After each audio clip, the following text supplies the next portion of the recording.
নমস্কার বন্ধুরা, আমার ছাদ বাগানে আপনাদের সবাইকে স্বাগতম। আজকে দীর্ঘদিন পর ভিডিও নিয়ে এলাম। আসলে গত এক বছর থেকে কোনো ভিডিও দেওয়া হয়নি, কারণ আমার গাছগুলোর অবস্থা খুবই খারাপ ছিল।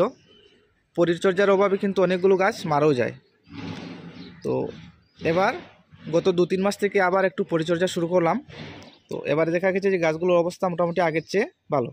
তাই ভাবলাম একটি ভিডিও আপনাদের সঙ্গে শেয়ার করি।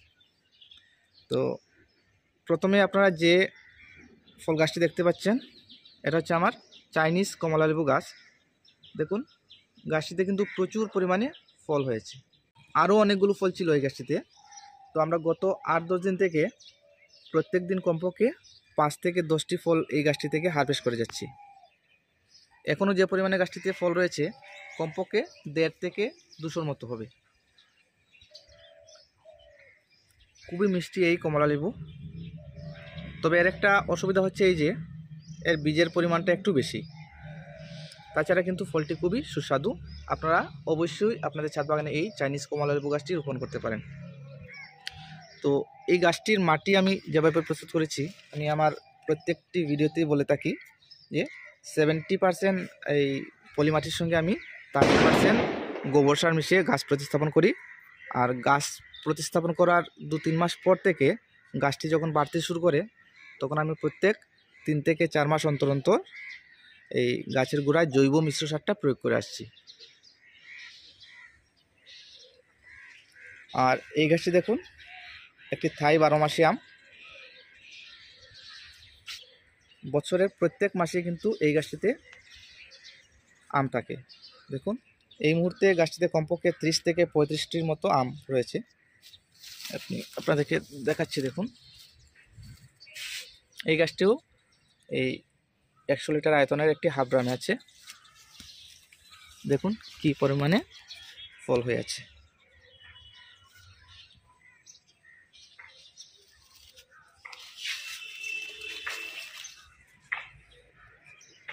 একদিকে যেমন ফল, তেমনি আবার আরেকদিকে দেখুন গাছটিতে মুকুলও কিন্তু প্রচুর পরিমাণে রয়েছে। আর মুকুল থেকে ছোট ছোট গুটি বাচ্ছে। অনেকে বলে থাকেন এই আমটির টেস্ট এতটা না, কিন্তু আমি বলি যে যেহেতু এই গাছটি ছাদ বাগানে 12 মাস ফল দেয়, তো আমাদের অবশ্যই এই গাছটি রোপণ করা উচিত।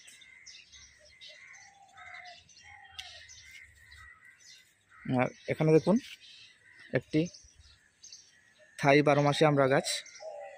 এই গাছটিতেও প্রচুর পরিমাণে ফল হয়।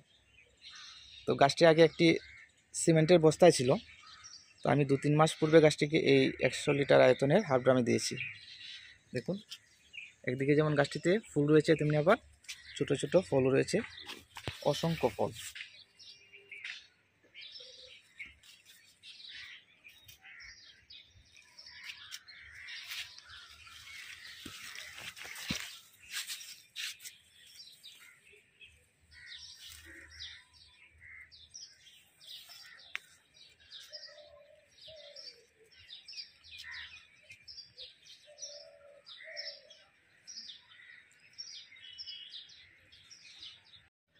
আর এগুলো হচ্ছে আমার কুল গাছ। আমার ছাদ বাগানে অনেকগুলো কুল গাছ আছে, আমি আপনাদেরকে দেখাবো। তো এই কুল গাছগুলো থেকে আমি প্রত্যেক বছরই কিন্তু প্রচুর পরিমাণে কুল পাই। তো এবারে একটু ফলন কম হয়েছে গতবারের তুলনায়, কারণ গাছগুলোকে আমি সঠিক সময়ে প্রুনিং করতে পারিনি।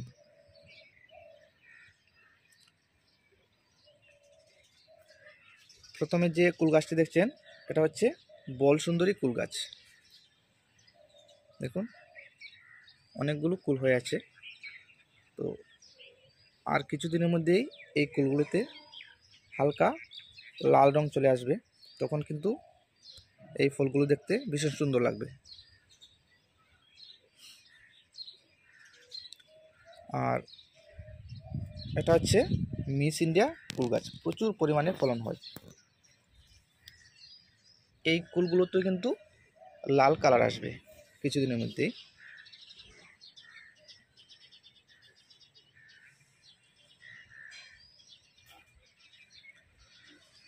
আর এই গাছটি হচ্ছে আমার ব্যানানা ম্যাঙ্গো। দেখুন গাছটির চেহারা কিন্তু খুবই সুন্দর।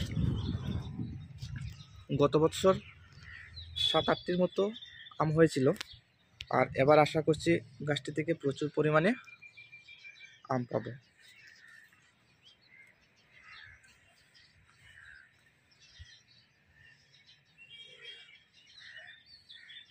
গাছটির গোড়ায় ধনেপাতা লাগানো আছে দেখুন।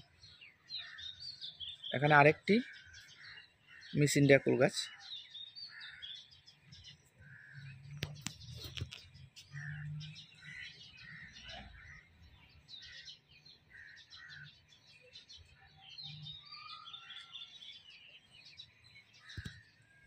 এখানে দেখুন আরেকটি কুল গাছ, কি পরিমাণে কুল হয়ে আছে দেখুন।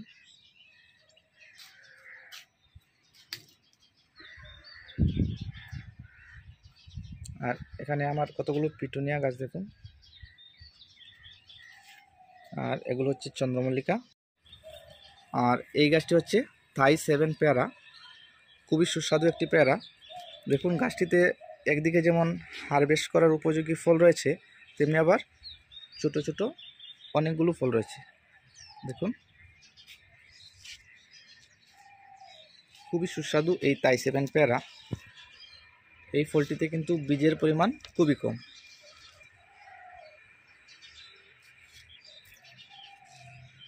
এই মুহূর্তে গাছটিতে কমপক্ষে 40 থেকে 50টির মতো ছোট ছোট পেয়ারা রয়েছে।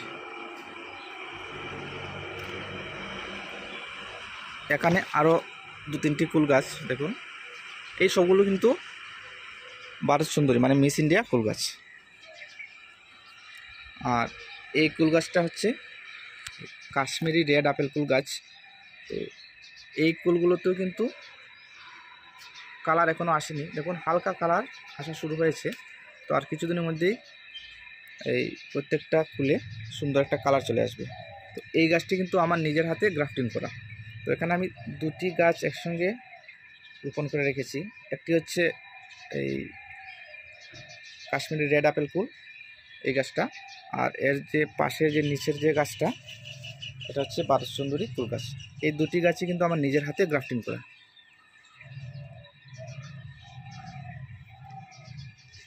এখানে কতগুলো জবা ফুল গাছ রয়েছে।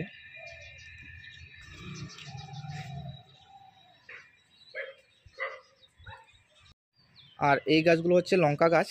তো লঙ্কা গাছের একটা সাধারণ রূপ হচ্ছে যে এই গাছগুলোর পাতা কুঁকড়ে যায়। তো আমি অনেকবার অনেক ওষুধ প্রয়োগ করেছি এই গাছগুলোতে, কিন্তু কোনো মতে এই পাতা কুঁকড়ানো রোগটা আটকাতে পারছিলাম না। তো এবারে কাঠ পুরা ছাই দিলাম, তো দেখা যাক কী হয়। দেখুন প্রত্যেকটি লঙ্কা গাছের কিন্তু একই অবস্থা। আর এই গাছটি হচ্ছে HRMN 99 আপেল গাছ। এই গাছটিতেও কিন্তু প্রত্যেক বছর প্রচুর পরিমাণে ফল হয়। এখানে আরেকটি এই ভারত সুন্দরী কুল গাছ দেখুন।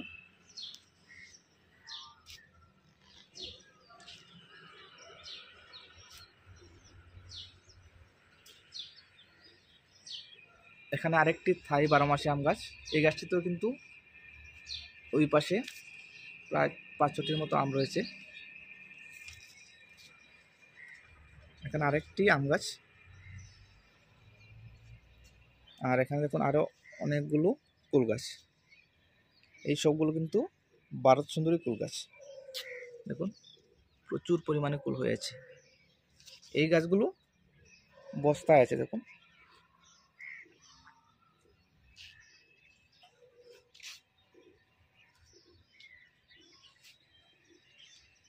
এখানে আরেকটা আম গাছ। আর এখানে দেখুন কাটিমন আম। আমার বাগানে 2টি কাটিমন আম গাছ আছে। তো প্রত্যেকটি গাছে কিন্তু এই মুহূর্তে ফল আছে দেখুন। খুবই সুস্বাদু একটি আম এই কাটিমন আম।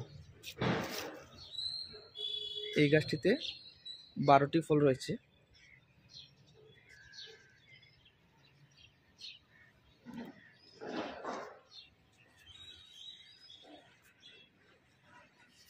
তো আপনারা অবশ্যই আপনাদের ছাদ বাগানে এই কাটিমন আম গাছটি রোপণ করবেন। বছরে কমপক্ষে 2 থেকে 3 বার ফলন পাবেন। দেখুন এই গাছটির গোড়ায়ও ধনে পাতা। এখানে দেখুন আরেকটি কাটিমন আম গাছ। তো এই আম গাছটিতেও কমপক্ষে 18 থেকে 20টির মতো আম হবে। দেখুন এখানে 1 2 3 4 5 6 7 8 9 10, এখানেই শুধুমাত্র 2টি ব্রাঞ্চে 10টি আম রয়েছে। এখানে দেখুন আরও 2টি, এখানে আরও 2টি, এখানে আরও 2টি, এই পাশটা দেখুন আরও 2টি, এই দিকে আরও একটা, আর এই উপর দিকটাতে আরও একটা আছে। মোটামুটি 20টির মতো আম রয়েছে এই মুহূর্তে। তো খুবই ভালো প্রজাতির একটি আম গাছ এই কাটিমন আম।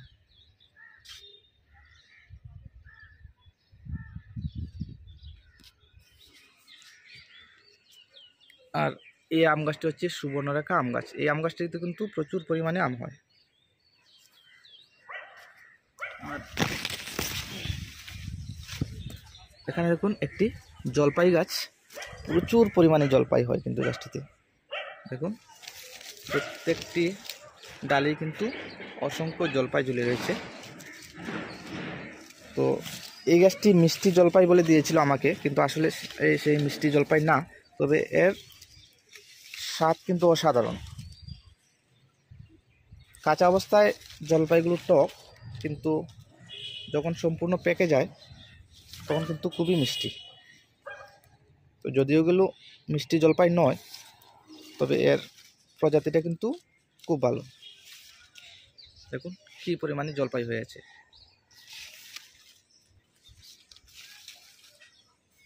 এই গাছটিও একটি 100 লিটার আয়তনের হাফ ড্রামে রয়েছে। আর এখানে দেখুন আমার লিচি গাছ,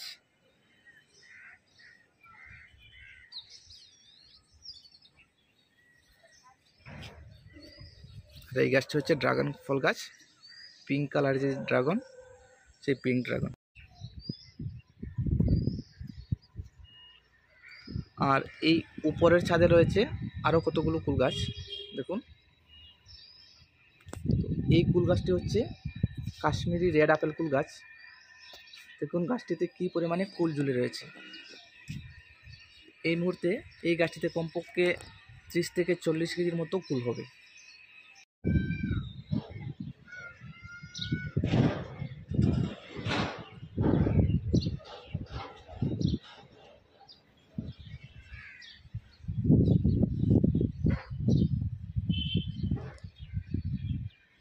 তো এই ভিডিওটি আমি এখানেই শেষ করলাম। কেমন লাগলো ভিডিওটি আপনারা অবশ্যই কমেন্টস করে জানাবেন। ধন্যবাদ, ভালো থাকবেন, সুস্থ থাকবেন।